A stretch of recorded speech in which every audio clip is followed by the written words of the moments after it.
and I'm joined across the table here behind the microphone by Supervisor, Del Norte County District 3, Chris Howard. How you doing, Chris? Hey, good afternoon, Paul. What? It's a good afternoon. The sun is out. We're all smiling. The birds are chirping. Oh, man. What else can you ask for in beautiful Del Norte County on a day like this? I was just so, there was like 2 weeks there of that marine layer where it was just gray and bland, and I think I was vitamin D deficient. I was starving for the sun. So even with the wind, I don't care if it's a cold north wind, just to get out and feel the sun on me at some point. Yeah, I've really enjoyed that. Yeah, and it is a beautiful day. It will make you smile. So you say you were talking with Heidi when she was walking out the door. You've got plans to get downtown for the first Friday?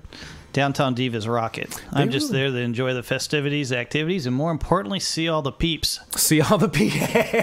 There will be a lot of peeps, I think, today. It's going to be a beautiful day. Will. Everybody will be out enjoying the sunshine. Oh, so speaking of peeps, I wanted some supervisors' business. You were what was happening with the Caltrans person earlier this week? So this is crazy fun stuff, but it's also stuff that is clearly stuff that the board needs to do. And it's not just the board. Anybody who's elected, we need to reach out and build a relation. Mm-hmm. When you're 58 counties in the state of California, building a relationship with the top people in Caltrans is going to be extremely important, especially when you have a failing highway system. So Malcolm Doherty left Caltrans. He was the last executive director at Caltrans. Mm-hmm. He left in February. We had Lori Berman reappointed to Caltrans as their new director by Governor Brown just recently. Lori Cowan, Supervisor Cowan, and I have been reaching out to Matt Brady, who's our District 1 director here for the last several weeks, saying, hey, we need to get Lori up on site, boots on the ground, to ensure that she has the same analogy as Malcolm had, which is this is the one thing that's keeping me awake at night throughout the entire state of California. Okay, yeah. With him repeating that, and now with her repeating that, we are assured that she's going to be doing everything she can to ensure that funding is coming our way. Wow. So what did you guys, I saw some pictures on Facebook. What was it? We spent the entire day with her, and including her, also Paul Snyder from Federal Highways Administration was up here with her. Wow. He's based out of Sacramento also. He's our direct point of contact. He ensures the cash flow from Washington, D.C. to the state. Caltrans administrates those funds and divides them up how they feel fit. Those are pretty key people to have up there. Oh, they're extremely important people. Yeah. So having a name to go along with a face, and more importantly, a relationship. That's what us policymakers do. Mm-hmm, mm-hmm. So what did you do? You walk them over last chance grade? We did. You show them what's going on? We walked them over it to the point where their jaw started dropping. Really? Yeah. And it's not just the land that's giving away, it's their jaw that's giving away, because when you see it firsthand, you can't help to think that an 800-foot drop from the top of last chance grade to the Pacific Ocean is going to hold for any length of time. Yeah. So the urgency and sense of urgency that we convey to our state policymakers is so extremely important. Mm-hmm. And Federal Highways was there, who has been up now, I believe this was their third or fourth trip. Now they're with a brand new executive director to reinforce the message that we will be here for you, Del Norte County. What were takeaways? Did you get a sense? I mean, you've certainly impressed them, but did you get a sense that would result in anything, speeding up the process? It already has. How so? It already has. So people are familiar with the $5 million that came down last year to start the geotechnical work. That process has been put in place, and more importantly, is going out on those alternative routes, the 7 that have been selected, now potentially an 8th, which they're calling Route L. Okay. That runs the old ridge line. That was an old logging road and wagon road. Up from DeMartin Beach, like back in there, like at the bottom there? Yeah, but it actually starts up a little higher where Jay Chowell, believe it or not, used to live, up there overlooking the bluff. Oh, wow, okay. So, yeah, he grew up down there as a kid, but ran that ridge line and then pops out just before it starts getting into the shadow areas over there and going back into the forest. But these new routes need those geotechnical reports to be done, and more importantly, they advance the funding to do so. Now, with the additional $5 million that Senator McGuire helped negotiate for us, those funds will be coming in to begin the biological work around that, which is starting also this summer simultaneously. Yeah, which is new, right? Doing the double track like that? Correct. And it's precedent setting for Caltrans. They've never pre-funded biological work. Wow. The interesting piece of this is that it's going to help spearhead conversations with the California Transportation Commission. So that is essentially the funding arm of the state of California to transportation. That's where the money's come from. You've got a board that's appointed by the governor that decides how the money is going to be flowing throughout the various counties and communities in the state. So having some kind of interaction with those folks too is extremely important, and we have a lot of great relations. We have down there in the California Transportation Commission somebody who's been with us a long time, helped us spearhead work along 199, 197. That's Jim Arp. He was appointed by, I believe, Governor Wilson. Oh, wow. So he's been on there quite a long time. And our newest representative, Jim Gilmetti. Haven't quite built a relationship with him yet. Looking forward to getting together with him and getting him up here, boots on the ground, to see what this is all about. But the more our commission knows about the importance of last chance grade, the more important we know that the funding is going to be there when we need it. And you've got no reason to expect from a new governor in Sacramento any change of policy, any change of direction? I mean, is it... No, I don't anticipate that. Yeah. You know, we've always kind of been the last on the list when it comes to issues involving Del Norte County. We're low fruit in the sense that our voice isn't necessarily heard. So we have to do above and beyond when it comes to communication with Sacramento. What's that like? What sorts of things do you have to do that are... You got to be down there with them. You absolutely have to be down there with them. You got to be that squeaky wheel. And it's just not a phone call. It's just not a Skype interview. You got to be in their face, and you have to develop a personal relationship. If you don't go in there and develop that personal relationship, you're going to be forgotten about as soon as you leave that door. I guarantee it. And so a commitment to being down there once a quarter, if that's what it takes to develop that relationship, is what's going to work. We did that with Lori Berman when she was here this week. Before she left, not only was she saying, we want to see this happen and we want to see it soon, the critical piece of that, my door is open for you. Wow. And that's a big deal for a brand new Caltrans director. We don't know how long Lori's going to be with us. That's going to be one of these critical things, because generally when a new governor comes in, they want their own staff. They want people that they trust. But hey, we can't lose an opportunity like this to go at least for the next several months with a director that we know is going to be fighting for us, specifically with the next round of biological funding, which is now estimating right around $65 to $75 million. That's the next round? That's the next round. Wow. That's what we are going to be fighting for. This initial funding, is this basically to sort of delimit what the studies will actually look like and then get the bigger money in? Yeah, drilling down on what Caltrans wants to use that $5 million on, I have no idea. Okay. I will trust that their scientists, their biologists, their geotech folks are going to know how best to use that $5 million to initiate the next phase of this biological study, which is an ungodly amount when you think about it. But also, you've got NEPA and CEQA compliance you have to deal with on federal and state lands. This is what we're going to be looking at. They're looking at it and going, this is what's going to cost you, Del Norte. Here we go. It's so easy to look at. It's such an intricate problem, intricate in every way. Last chance grade. Scientifically, bureaucratically, governmentally. When Jerry was on a couple of weeks ago, Jerry Hemmingson was talking, and he really drove it home. There was something that occurred to me that I hadn't thought about it like that. He said, you've got these other routes. And what you need to make sure with all of these studies and everything, not just the biology, but when studying the geology, is you need to make sure that these other routes aren't going to do the same thing that last chance grade is doing. Correct. And I'm like, oh yeah, duh. You don't want to build another road that's going to fail, so you really need to spend some time and make sure you're going to do the right thing. It's not just about getting up there with bulldozers and knocking your way through the forest. No. And that was kind of some of the silliness that we heard in 2017 that doesn't present reality. Obviously, Caltrans isn't going to take a taxpayer dollar and flush it down the toilet without having the needed work in place. We can't ask people to fund something that ain't going to happen and ain't going to work. They got to know it's going to work, especially in the tune of $1.3 million, one of the estimates for one of the alternative routes.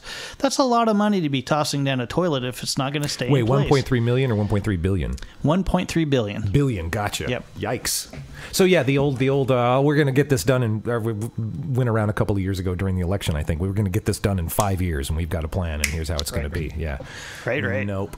All right. right. So here we are. We're in the home stretch now with the campaign and with the election coming up. Feeling good about it. All right, feeling really good. That was my question. How you feeling about it? Yeah, it's been interesting. I've had a few very large 4x4 signs come up missing at various locations around the county. I don't understand that, but that's okay. If you guys need that for your kitchen table, I'm good with it. But every time I sit down, go ahead and return it when the campaign's over, because those do cost money. So wow, I'm looking forward to getting those back. That's federal law being broken there, isn't it? It is, but okay. Yeah, all right. Yeah. I love the thought, guys, but when they're taking off people's personal property, it's just not a good thing. Wow. So you're looking at it as they're just souvenir hunters. Hey, whatever works for you. Whatever works for you. Wow. But no, the campaign has gone really well. Mm-hmm. We've really focused hard here in the last several months on getting out there and talking to the folks at their door, and the response that I've been getting has been overwhelming and extremely supportive. So going forward from here, I really look to actually connecting back with the folks after the campaign is over and thanking them for a great job in supporting what we need to do as a community, because it is, as I just heard Ms. Kimes say, staying together, staying positive, and keeping those arrows going in the same direction. And I want to give to, and this is going to be, okay, there's going to be a whole segment of people who may or may not be listening right now who are going to just laugh up their sleeves at this. But I want to thank you and Jerry for showing up at the youth activist summit thing at CR that was there. I tried to broadcast live, couldn't do it, so we ended up recording it and playing it back. Well, that's okay. But we did get you out there. I just wanted, it seemed so telling, whether or not Jake got the message about it, or what was up with Dave Mason being ill and Ron and all of these other people. I thought it was very telling that here are the two incumbents sitting here responding to constituents. And I thought that was that to me was a very strong sort of indicator as to the kind of job each of you prospective candidates, including the incumbents, are capable or willing to do in office. So thanks for doing that. You're welcome. I don't live in either one of your districts. I was proud to see you there responding to what was initially really a small group of people, but really concerned, and they had lots of questions for you, and you both seemed to, you showed up and you answered the questions forthright. Yeah, the youth of this community are so very important. They drive the energy of our future, and without them, and I think, as Jerry said in the Triplicate article just recently, they are one of the most valuable assets to us. That's why we concentrate so much of our time and energies in setting policy that's going to benefit them in the future. Anything that detracts from that is just going to ruin their opportunity for hope and success. Yeah. And to see, I don't know, you guys doing local government the way it's supposed to be done, and not divisively and not pointing fingers, but somebody even online said, oh, look, there they are. They're attached at the hips, you and Jerry, right? I'm going, no, they're doing their job. I mean, it's a campaign thing, yes, but you're also there and responding to the community. We're going to go into a firestorm, whether it's a pro or against type debate or conversation with any group in this community. We're going to sit down and we're going to be there. That is our job as an elected official. It's not to say, we don't like you, sorry, we're not going to show up and give you the time of day. You can't do that. You've been elected to the office, good or bad. You got to get out there in front of the public and give them some opinions so they know how better to react to you and come up to you in front of the dais. If you are lucky enough to be elected by that group of people, be up there and respond to them. You can't shy away from it. You just can't. What I think the last, I think it was at the last meeting when this sort of new push to reintroduce the SB 54 stuff. Sure. And the amicus brief as opposed to Sure. How do you respond to that? Is there enough of the community who really care about SB 54 to respond to that, to put it back on the agenda, or is it still just another straw man issue that's serving a political end? I honestly believe there are people in this community that absolutely believe that the Delaware County Board of Supervisors should take a position on this. And maybe we should or maybe we shouldn't, but bottom line is that we did make a decision on this. We made a decision to table it for a second time until the courts could address the differences between California and our federal government. This is a really big deal, and I want to say this fairly clearly for the folks that are listening out there. When we as a board make a decision, the decision is to put that thing in a finalized phase, to give finality to a vote. Not to say that we, if we do feel strongly about it, wouldn't revisit it, but finality is important to how we govern. And having that finality specific to this decision was extremely important. And we made that decision going forward, knowing that someday this is going to make its way up to the Supreme Court of the United States and going to be argued out. But until that time, do not divide the community. We are too small. We have too many friends and neighbors that are going to see us in the grocery store. And more importantly, don't need to be around hate. And there's a lot of hate associated with this immigration argument. And it's very divisive out there. Everybody's entitled to their opinions. The board's going to listen to that. We're going to make the decision that's best for this community. But until then, let the courts fight it out, because that's where it's going to be played out. What do you say to folks like Sam Strait, and even to a certain degree like myself, though from the opposite end of the spectrum, who might want you guys to say yay or nay to SB 54? How do you put us off and say, look, it's best to not say yay or nay right now? You're tabling it until it's cleared up. Do you feel a responsibility to have to chime in with the powerful yes or a powerful no about something like SB 54 in Delaware County? I don't. I don't. This is a fight between the governor of the state of California and our president of the United States, Donald Trump. It's very clear that us, as a general law county, we're an extension of the state of California. We swore an oath to the federal government and to the state of California. I know folks have kind of left that out, but we are an extension of the state of California. Therefore, we uphold state law also.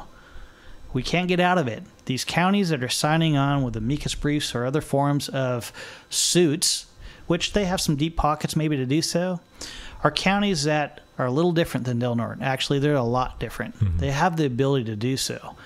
And we don't, because we're a general law county. So this is going to be a big difference between us making a decision and a county like San Diego or a county like Orange going in the direction they've gone. They have a little bit more wiggle room than we do not to be pursued.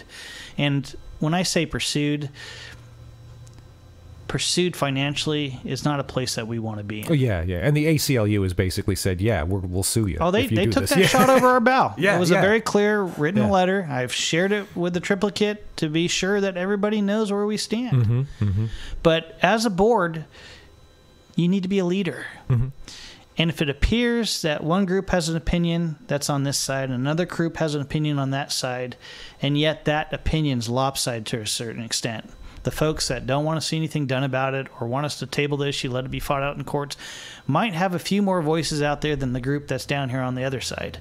We have to find the balance within that to, as leaders, to move forward with a discussion and put this thing to bed. And it's not going to be done here in Del Norte County. It's going to be put to bed at a state and federal level, not here. Why divide? Why divide this community? Can I ask what's your personal feeling about the sanctuary state? It absolutely needs to be addressed. Okay. Absolutely, personally needs to be addressed. But it needs to be addressed at a state level. Immigration needs to be addressed. People need answers. They can't continue to go home at night thinking that ICE is going to go and show up on their doorstep. The dreamers need to be addressed. Congress needs to get off their fannies and do their job to get it done. Whether they're going to keep them here or not, it needs to absolutely be addressed. The conversation needs to happen. It needs to happen at a federal level. But it does not need to happen at our little local level. With all the other problems we have out there, and there are a myriad of them directly affecting us, immigration isn't one of them. It absolutely isn't one of them. As both the recent sheriffs have I said, encourage people like Sam or folks that are on your radio program that have a difference in opinion than what I might have, and I might actually share their opinion, believe it or not. I hope those intents and those expressions would be aimed appropriately at their state senator or their assemblyman who helped put that legislation in place, not with the Del Norte County Board of Supervisors. Okay, so when, and I don't know where it stands now. This is just all playing out in my head. So heads are good. Big lake, open spaces. That's right. When Roger wants to reintroduce SB 54 issue and the agenda, and you, because you catch a lot of lightning for what people say you don't put things on the agenda that say Roger or Bob want, or Donna or Linda or all these other people that you kind of like filter out, and I'm not going to put that on the agenda, and you sort of they make you out to sort of be like the puppet master with the agenda that way. And Roger tried to get that back on the agenda? Or was that something just floated in public comment at that last meeting? Just floated in public comment. Okay. It hasn't been requested, but then again, it won't go back on the agenda. It's been addressed for this year. Okay. And like I said, there's rules under Rosenberg's and Rogers' rules that we follow specifically with that finality piece. And I use that specifically because it is a legal term. So that you're not having to run over the same issue again and again and again. Okay. Absolutely correct. But I will challenge, if you want to invite him on or Sam wants to invite him on, name one issue. Name one agenda item that they have requested that hasn't made it onto the agenda to be addressed. Just name one. Any one. I'm going to ask you for the last 2 years. Just name one. I'm looking for it right now. Okay. I really am looking for it. And I can't answer that question. I have seen that online. I've seen that on social media about how stringently you're supposedly control the agenda like that. But I don't know what the specific issue was. So I've heard it. I've seen it. There hasn't been one issue that hasn't been put on the agenda. I might have taken my time over a 2-week period to put it on the next agenda based on how full that agenda was.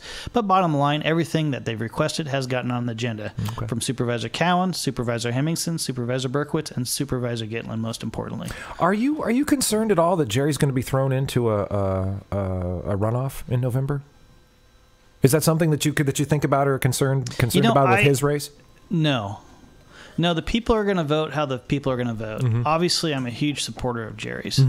I see the amount of work and energy he puts into this community. He's got grandkids here. He's got kids here.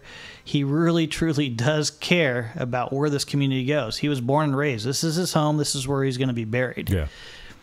The guy's putting in more time and energy than just about anybody on that board of supervisors, including me. And more importantly, has an understanding of this community's history, something that the incumbents who are running don't have. Yeah. And that history, as I've heard this in many dissertations from newbies who have come here, needs to be remembered because it's where we've come from. It's how we've developed in history, whether it's commercial timber, whether it's commercial fishing. Time has changed, and it's really put a people into, let's say, it's caused people concern because it's held them back from moving forward because of the anger that was created with a downturn in those economies. From basically the state of California and your federal government coming in and taking something away, that energy is now being focused into hate when it should be refocused into what we could do better as a community to reinvent ourselves at this point. And I think we're getting there. Matter of fact, we've been doing that for at least the last 20 years that I've been focused heavily on it in our community. We have changed and turned that corner. In what ways? Our arrows are going in the same direction. In what ways do you see that? Big time. Politics, for example. Crescent City and Delaware County have been talking. When I first got here, the fight was on. The gloves are off. They were swinging each other because nobody could decide what direction they wanted to go in. It wasn't too long after that the Humboldt Area Foundation was created, and we were looking at a burgeoning Wild Rivers Community Foundation with the idea that how are we going to get all these little constituency groups, whether you're a nonprofit, whether you're a government entity, whether you're a business entity, to get those arrows together, pull them in so we're all going in one direction. That happened around infrastructure, believe it or not. How so? Has199.com. It's mentioned all the time. People hear it, but they're like, well, what does that mean? Well, harbor, airport, sewer, Highway 199, and broadband. That is something everybody in every constituency group took their arrow that might have been focused on another priority, pulled that arrow in the same direction, and went forward. That's where the city and the county got on board saying, hey, if we could do this, we could float all boats. That was so super important for our community.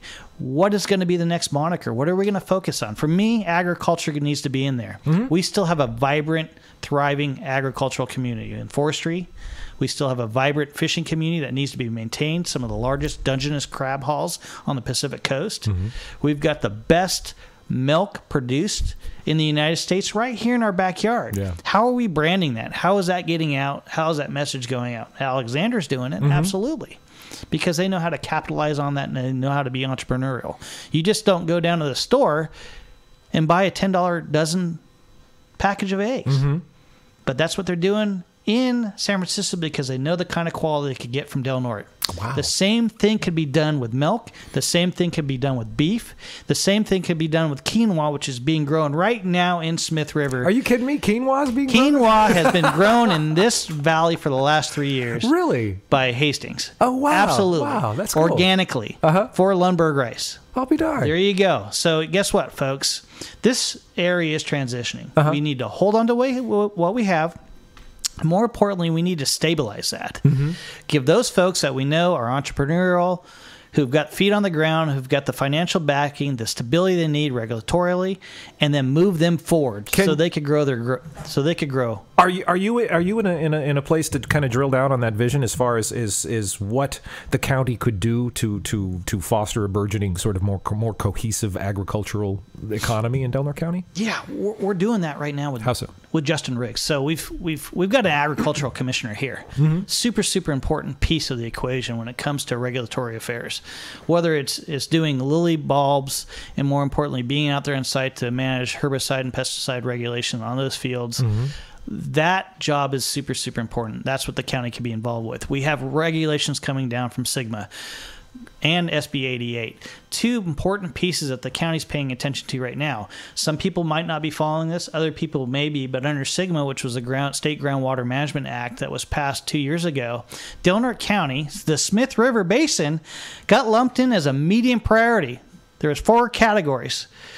Very low, low, medium, and high. And the prioritizing toward what end? I forget. Groundwater. Okay. Groundwater stability, whether or not your water table's changing. And guess what? We're in a medium category. People, holy crap, we're the only place in the state that's getting over 100 inches of rain annually here, folks. We don't have an issue with groundwater, yet we've got to wrestle now with a model that the state has produced, another one-size-fits-all equation that the county is taking on the fighting match with the Department of Water Resources to try to say, hey, guys, this doesn't make sense. And the crazy piece about this, Paul, the piece that really pisses me off, this community organized. The farmers, the ag folks, the county, the city to say, hey, Department of Water Resources, your data is wrong. And here's why. We got all our data. It took us a year to get that data together, get it to them, and then we spend another 2 years waiting for the result, hoping to be down in that low or very low category. And guess what happened? I don't remember. 2 weeks ago, we get a note from DWR. You're still in a medium priority. Well, how could that be? We just gave you a data set that says we're not there. Did they offer any sort of justification for it? No. Wow. Our model may have changed. Well, give us the model, give us the data you used. We just got that yesterday, and guess what? I don't know.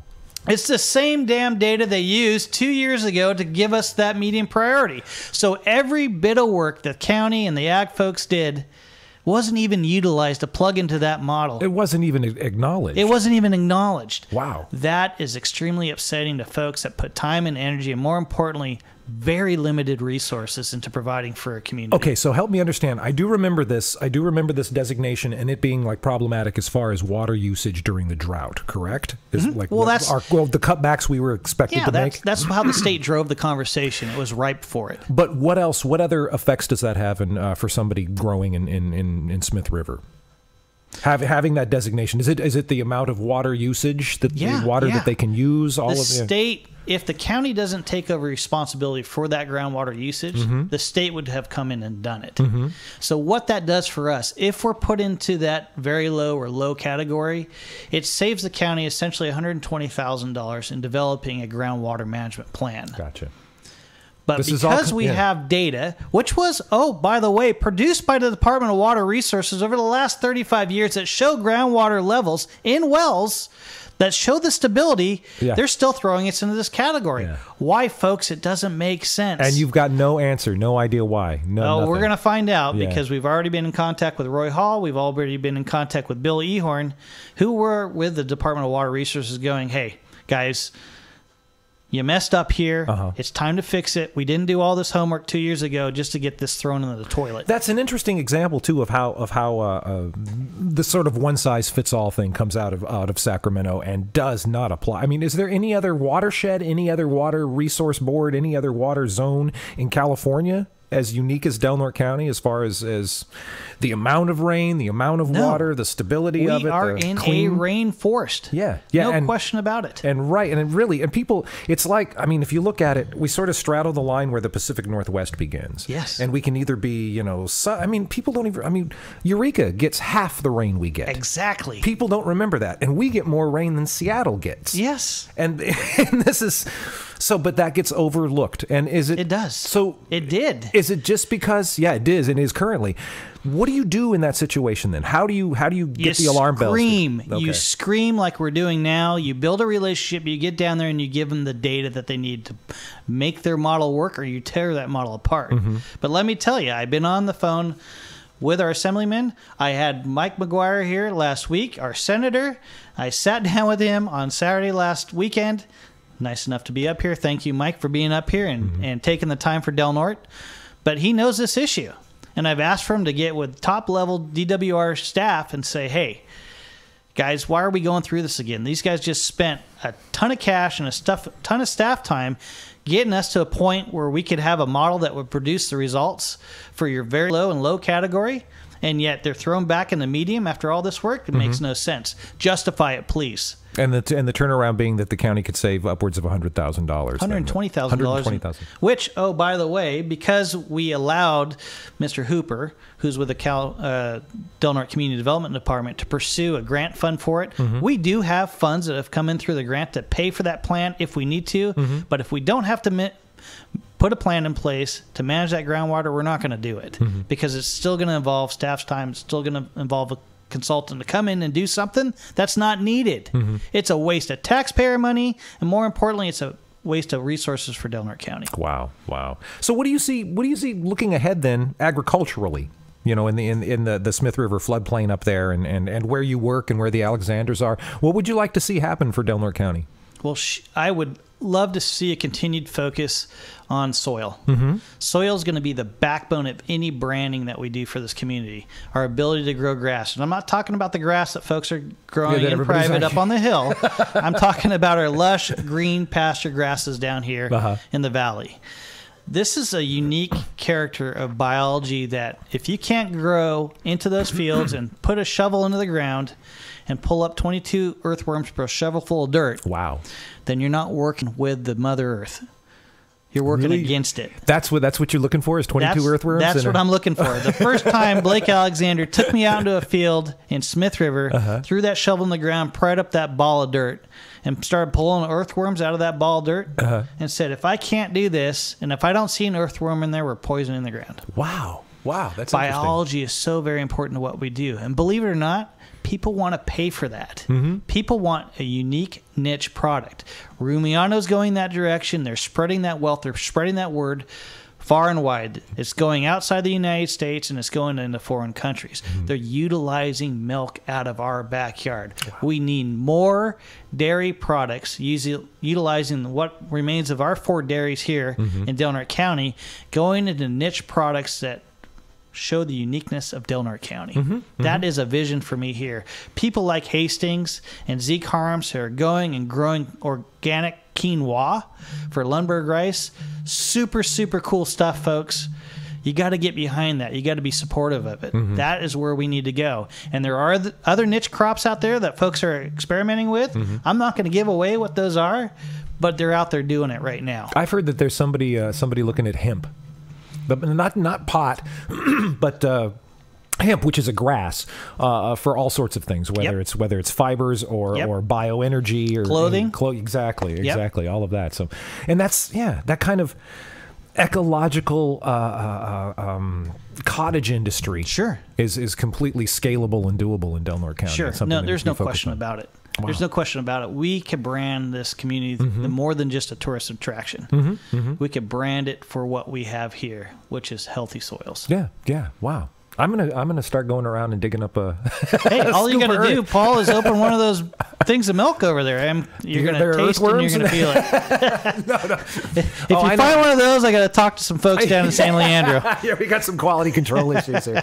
No, I know back when the Alexanders did the raw milk program, my family was doing that. We did that and just loved it. It was fantastic, and we're very disappointed when it was discontinued. Sure. But it was like, oh man, that was so good. And you could taste the difference, and you could taste at time. You could taste the grass. You could taste the food. That's right. It was wow. And batches were different from time of year. It was neat to feel that connection with not just a product, but with with a living thing out there. It's wonderful. That's cool. That's an interesting thing to think about. So.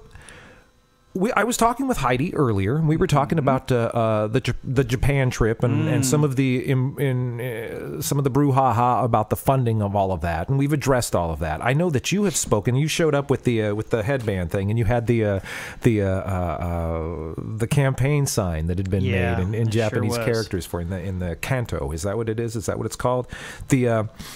What's the importance? And this may dovetail with certainly with what you were saying about agribusiness in Delaware County. But what is the importance? What do we get out of the sister city and sister community relationship? I think Mayor Inscore and I have basically led the charge on preparedness, preparedness for natural disaster.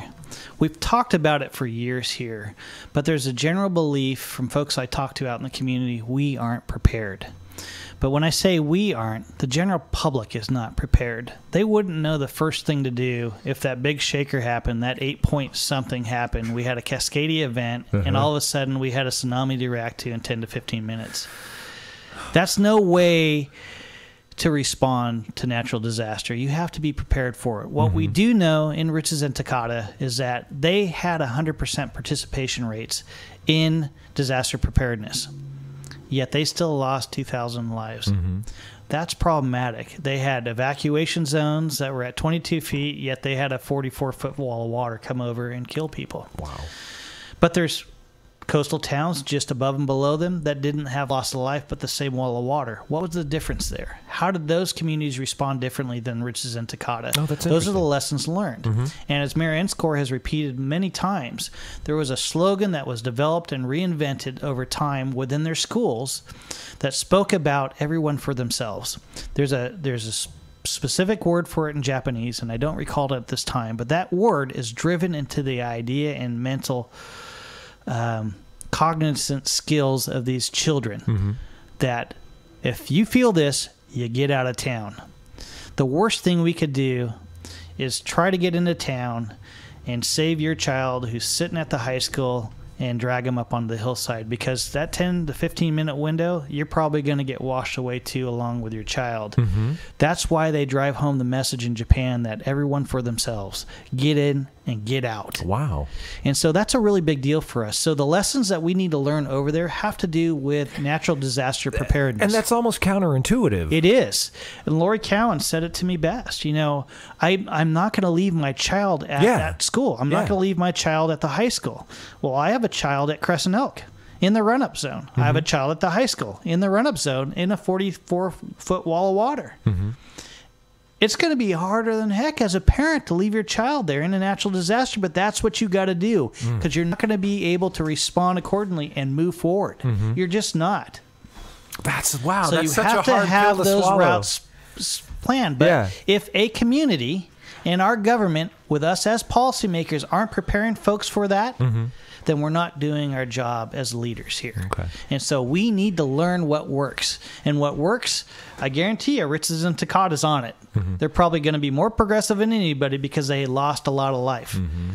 We're going to learn that. We're taking key players in our OES department, emergency services offices, over there with us to learn what they did best. And as policy folks, when they come back with a recommendation, our leaders, whether they're on the city council or county board of supervisors, can get behind that policy to make sure it's implemented. And then we got to push and communicate and push and communicate and push and communicate till everybody that's in in this community, from grandpa with gray hair down to that little child running around with diapers maybe, starts learning that everybody for themselves. You got to get to the hills. You got to get out of town. Wow. Yeah, that's a difficult thing to internalize.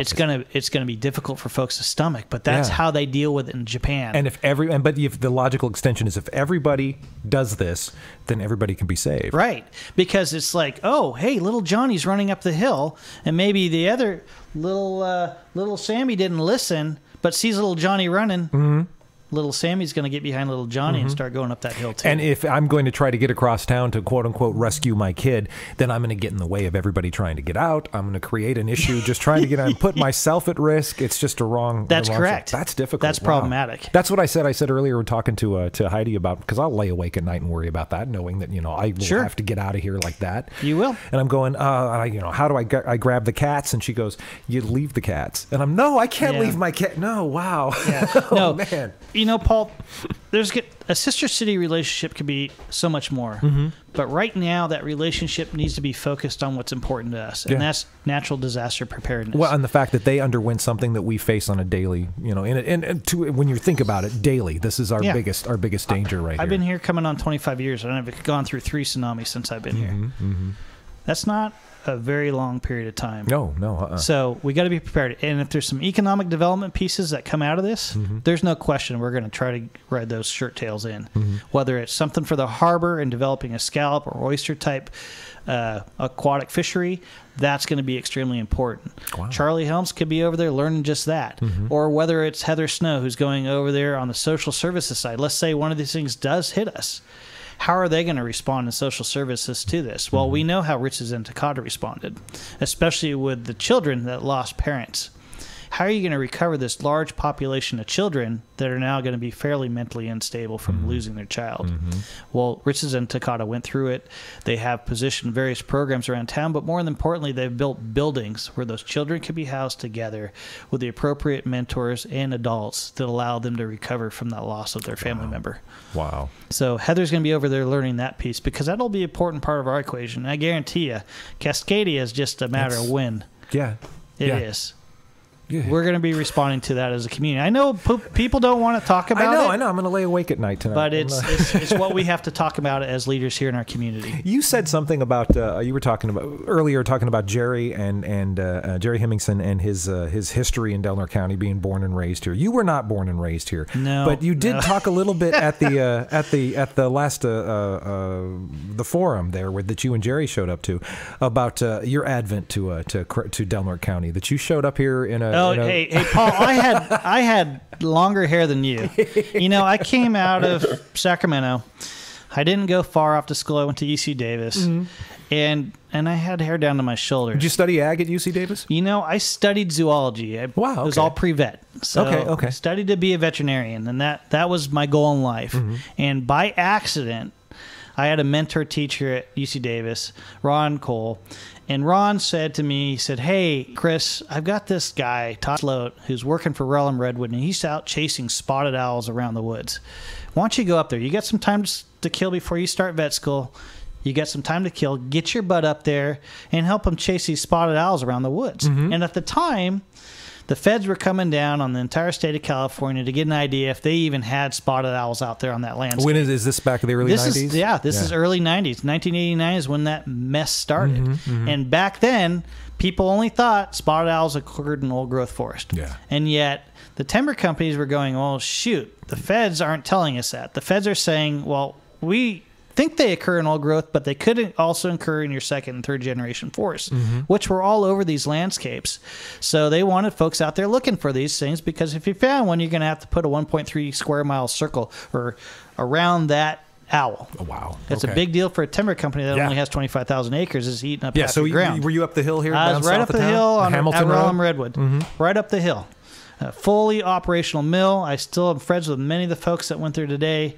350 people in that mill. Wow, wow. With that Harold Miller came down here in the 50s, invited by Bob Barnum, and said, hey, I'm going to buy this piece of ground. And he did exactly that. He went out there, bought it, and rode that to a lot of wealth. That's Redwood. That's a neat little watershed up there, too. That's really, really cool. I like the crazy, beautiful watershed. And stuff. Yeah. Absolutely. And that was my playground for 6 years of my life. Yeah, yeah. So I got up there, I came rolling up here in my orange Volkswagen van, hair down to my shoulder, might have had some interesting sunglasses on, but I rolled up to that gate, and they had a little guard shack up there, right where it is today.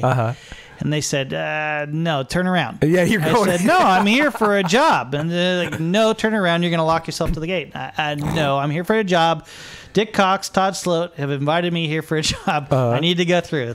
They eventually called down the office. Yeah, they let me through. But that's how it started. Let alone, Paul, it wasn't but 2 weeks after I started that job that I had my hair cut pretty damn short. Really? And let me tell you, it was pretty interesting. But I ran around those woods for 6 years of my life. Oh, wow. So did you find spotted owl up there? I did. I found a lot. And that's a crazy story that's not told in many circles, but it was one of those things that I learned how to do really well, which is go out at night and call spotted owls. Really? You can do that? Yeah. That's the spotted owl call, right?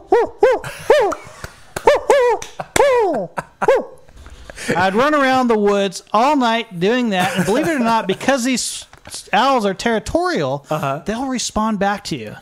And so you take your compass out, you get an azimuth on that bird, and then you chase them up as soon as that light comes up to try to find it. And we identified a lot of territories with spotted owl. In second and third growth. It is crazy fun. But more importantly, it's helping the timber identify that species, where it's located, and giving them a surety that, is there a nest there, is it not, or is it just passing through? That work helped get me a job with Green Diamond Resource Company, Simpson at the time, and where I spent 10 years of my life, focused on not only spotted owls, but every other critter on the landscape, including, while I was at Mill Creek, forming the longest-running life history data set on Pacific salmon in the state of California. Really? Yep. When I got out of Davis, this is what I knew about salmon, Paul. Okay. I knew it came in Safeway, like you said, in a piece of cellophane, and it was delicious, right? But I was asked by the timber company to take a look at this because coho salmon was running downstream, and it was coming, going to be listed by the feds. The timber company's attitude was, we need to know more about these critters on our landscape than anybody else so we could tell them what's going on here, not somebody else telling us what was going on. Okay. It was the same deal with spotted owls. Right? You got to know. And what we found out with spotted owl after decades of research and a lot of people looking at this thing is that these critters were more populated in second and third rotation forest than they were in old growth. Oh, wow. And guess why? Guess why? I don't know. It's because their grocery store was located in young, early cereal stage stands. In ages 0 to 20 years of age. That's where one prey species that made up 90% of the biomass in that spotted owl's diet was located. And that was the dusky-footed wood rat. Wow. So we collected pellets under the tree, analyzed those pellets, found the bone fragments, identified him as dusky-footed wood rat, and guess what? The science started building and building and building until to this day, spotted owls in Northern California, specifically on timberlands, are the most highly densely populated species here on the coast. Wow. Spotted owls from the timber company research. But now, is it accepted too that they're not just relegated to old growth? Is that something that the science is? Because if you move north into cooler climates, when that dusky-footed wood rat falls out of the prey base, now you get into a prey base that's different, which is one thing that Oregon and Washington don't have going for them, which is essentially the flying squirrel, which does thrive in a late cereal habitat because that flying squirrel, it's eating mosses and lichens and stuff off the tree, and it also needs cavities to nest in. They don't build stick nests. The spotted owl's main prey base in Oregon and Washington is that flying squirrel. Oh, wow. So they're following their grocery store, folks. This is how it works. It's pretty neat, but more importantly, it was a heck of a fun job for 17 years of my life. That sounds really fun. That's right. And so research you did on the coho salmon in the Mill Creek, I mean, that informs then the securing of that watershed by the it was one of the more disappointing things that ever happened in my life. How? You might disagree with this, you might not, but in In 1999, 2000, 1999 is when Simpson Timber Company came and headed me away from Relum. Okay. But it was a year after that Relum decided that they want to pull out. Stimson Lumber, which is located at Portland, Oregon, said, we need to pull out. We're gonna put this 25,000 acres on the market. Simpson came in there looking for that piece of land, and they really wanted it bad. But they could only get up about $32 million in revenue in value on that standing timber because they're going to have to wait a while for it to get to age till it has that commercial value. By that time, it's largely second and third growth, right? Correct. Yeah. Exactly. There was really no old growth left to be found on that property except in 3 stands: Paragon, Georgia Saddle. But the property itself was in perfect condition. More importantly, it was in an environment that was stable. The cohesive geology of the Smith River Basin was conducive to timber harvest. More importantly, growing a tall, big redwood tree in a stable climate that doesn't allow all these sediments to enter the creek and ruin your salmon populations. Oh, by the way, which they found through these studies to be one of the best refugia for coho salmon in the state of California. Yeah. So along comes Save the Redwoods League. And they say, holy crap, we want this stand. We've always wanted this stand. We want to bid on it too. So they went out, found federal and state dollars, private dollars to put in a bid. That bid was over $60 million. So when a local timber company tries to compete against public funds at that rate, it's going to be very difficult. The problem was, and why this is really disappointing for me, is because they used the data set I collected on the fish to justify the sale. Oh, wow. And that bugs me because, like I might have told you during that youth forum, when I came up here, the people that were in that mill, that 350 employees, were walking out. And that's sad. 350 jobs. Men and women that were able to feed their families when they went home at night lost their jobs. And guess what? A lot of those folks haven't recovered to this date. They have not found that hope. They have not found that dream to get back up on their feet and continue to provide. As a part of the resource economy, I mean, logging has not recovered. It hasn't, County, and it's very disappointing. And that provided a massive tax base for our community. I mean, look what timber did for us here. It built our cultural center. Harold Miller built the cultural center. Folks. That's Is that the head? Is that the big head up there? Yeah, that's Harold up there. 1950s. Wow. He had a vision for this community. Whenever the county and city were down on tax, Stimson came in there and filled that gap for them so they can continue to make their finances work. Talking to a lot of old timers, you actually get that feeling that a lot of the older Hobbswall, Stimson and Late Miller 1800s. Relum, all of that, they actually were very much a part of the community. And also, and this was interesting too, I mean, even the older ones, and maybe it's because of technology and stuff, but if you walk the old highway trail, Yes. and you're walking through old growth, that has been logged Yep. and managed. Yep. And managed to maintain sustainability. And this is a 19th century company who did this. Exactly. And I go, okay. Isn't it crazy? So you've gone through 100+ years of forestry on that Mill Creek drainage, and yet you still have thriving populations of spot owl. You still have thriving populations of salmonids, and a stable geology, and argumentatively the finest forest practice rules in the world under Zeeberg-Negley Forest Practices Act of 1973, right here in our backyard, to where you could go up there, manage for everything, get a timber resource off, and still protect the environment. Why wouldn't you do that? Yeah, yeah. And yet now it's a park, and we have. This is where it becomes a problem for a small community that is resource driven, that has nothing to replace that with. Yeah. Tourism should be that replacement, but it wasn't. And it took us lacing up our bootstraps, funding it through the investment of public funds to find that return on investment to bring that tourist dollar here. Nobody was going to do it for us. Nobody financed it through a grant. We as a government needed to make that reinvestment, and we did. And what did it show after a decade? It showed it worked. We lifted that redwood curtain that separated Humboldt and Del Norte County and made the redwoods home Del Norte. People are now coming here. They're now spending money, and we've doubled every measurement that we've seen from tourist traffic here in the county. That was a huge economic driver. It needs to continue to happen and could grow bigger, but we need the infrastructure to do it. I have a quick question for you. Where are we? Oh, shoot. Okay. We're running along at the tooth, Paul. Huh? Go ahead. Oh, thank you very much. Sean says we can go over. Two things.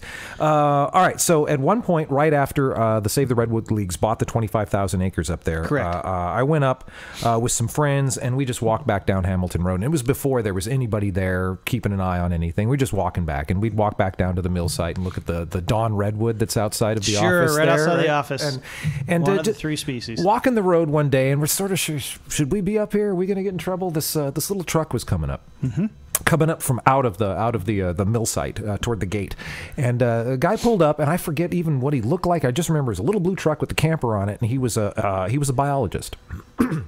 And we were talking for just a little bit. And I was asking him about, what's the shape of it? What's going on up here? Because back then, of course, to me, being new to the community, as I was back then, logging was evil. And so I wanted to ask, is this really something that needed to be saved, should be saved? What was happening? He goes, well, the Save the Redwoods Leagues, they'll have the forest that they wanted to buy in about 1,500 years.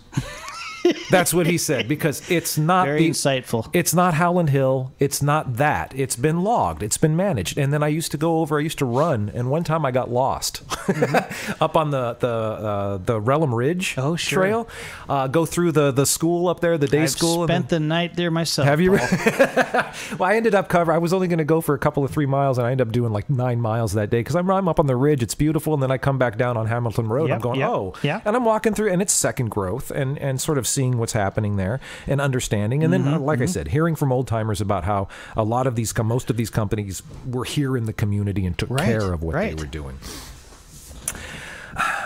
Then this gets taken out, made what is it, a state park? State park? It's a state park. Part of Del State feds, they're supposed to reimburse the county for money taken off the tax rolls. What is the equation there? How much money do we get, and is it even close to the money that would... Not even close. And I don't even have an idea what's come in. That ground, essentially, there was mitigation dollars given to the county at the time, roughly $5 million that we keep in a special fund that the board uses to basically help on economic development projects. As a matter of fact, this last year we did that with the airport terminal. We financed the Border Coast Regional Airport Authority the money that they needed to build that terminal. So essentially they're paying that fund back. Okay. We loaned money to ourselves to do it. That was really intent when Miller Relum basically said, okay, we're pulling out. We're going to have some mitigation dollars for you. It's going to be $5 million. That was what was negotiated. It's going to come into the county coffers. We want to see those funds used for economic development purposes. I get that.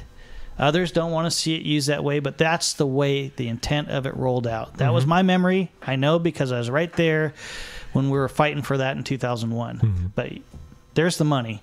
What comes back in from the state of California on state lands, whether it's California Department of Fish and Wildlife or whether it's state parks, is payment in lieu of taxes. We call it PILT. We seek it on just about everything.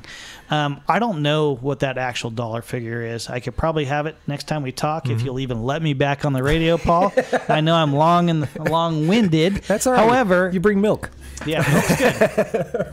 But it's not enough to make up for those timber revenues. Not even close. Not even close. I was wondering what that is, because that's supposed to make up. And we get federal dollars along the same lines, don't we? We do, under SRA. Or SRS, I should say, Secure Rural Schools and Roads Fund. Okay, comes that way. It comes down to our schools, and it comes down to our county roads department. Okay. Those funds we got to continue fighting for right now, because Congress every year has to reappropriate those funds.